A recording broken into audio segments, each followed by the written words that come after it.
This is the right rear passenger side brakes. Only because it has been 6 years since these have been changed out, they're going to be changed out. They don't look worn at all. These brake pads are going to be replaced by Duralast gold semi-metallic brake pads. The bolts on here are 13 millimeter. The other thing that you will need is a skinny 13 millimeter wrench,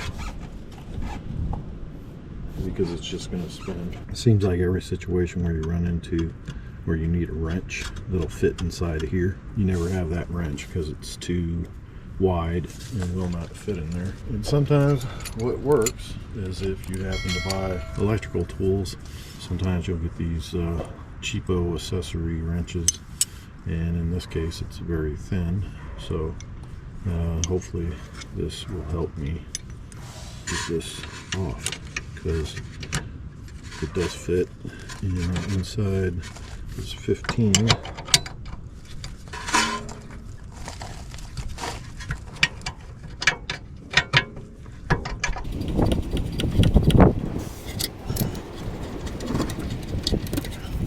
In this case, on the back brakes, these caliper bolts do have some thread lock on them, so I'll have to make sure I put some thread lock back on.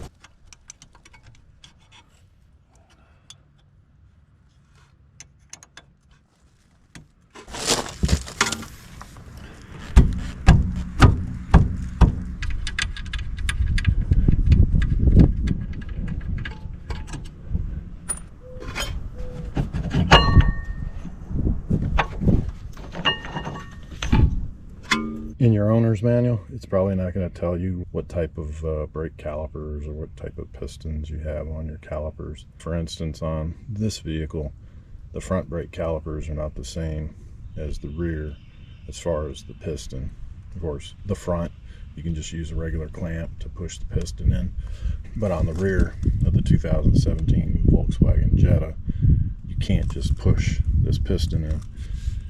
And the hint as to whether you need a brake caliper service kit is if the piston is typically open or looks like a cup and it's hollow in the center here, then typically it doesn't require anything to push the piston in. Now, you could have a piston that's hollow in the center, but it may have notches on the outside rim, so that may require a caliper service kit. In this case, on the rear brakes, you can see it's almost a solid piece, and then it's got a notch here and a notch here. So this piston you can't just push in. It requires a special tool that has a pin or two pins, and as you ratchet down the bolt, it'll turn and push the piston in.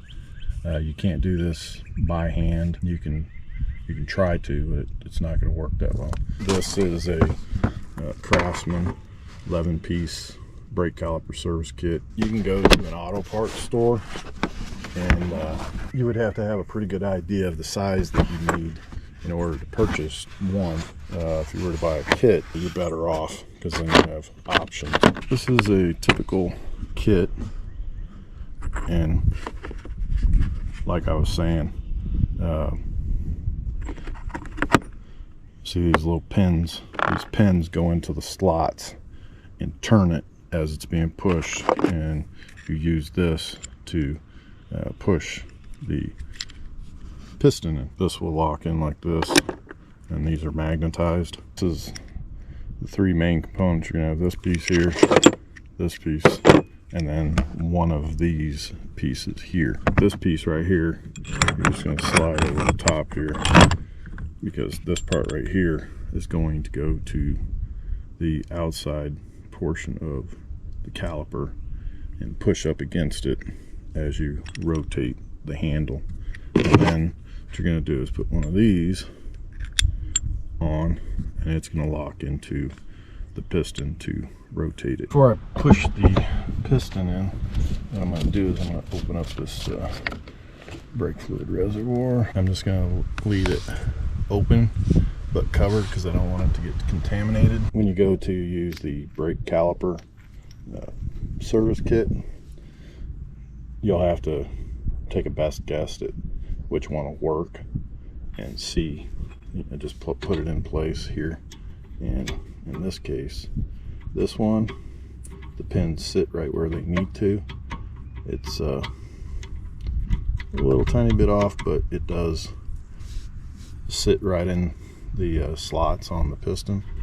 So that one is a number 6. So now what I'm going to do is I'm going to place it on here, and then with this piece right here, this piece is going to be right up under here.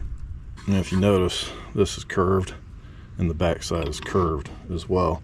You want to make sure that this side goes into the caliper first. Put it up against the inside, and then what you're going to do is you're going to rotate this. You're not going to be able to turn this. This portion is to actually get the piston to go in. This portion right here is to get it to squeeze between here and here.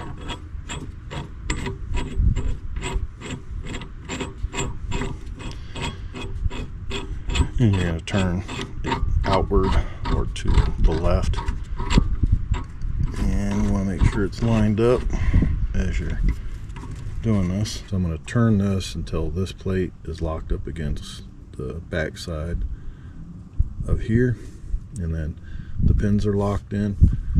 Once that's all locked in place, that's pretty much it for this right here. The next thing is to get the piston to go in. So what you're going to do is you're going to grab this handle and you're going to turn it.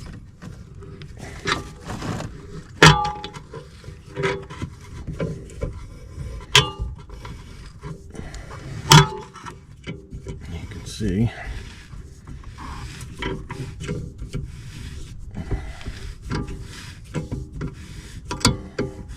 that it is going in. These brake pads weren't that bad, so I don't even think I have to go that far in, but there you go. That piston is pushed all the way in. I can undo this, slide it right out. You can see this is pushed quite a bit in. And that's it for using the tool. The next step is to put the brake pads in. All the brake pads are the same, so you don't have to worry about which side you're putting them on.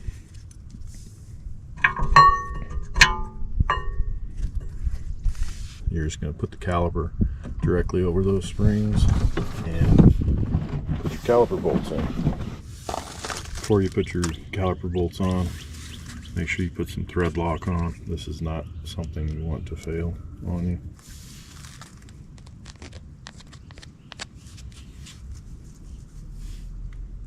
Alright, caliper bolts are ready to go on. Go ahead and put the caliper on.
Alright, got the new brake pads on. Put the bolts back in.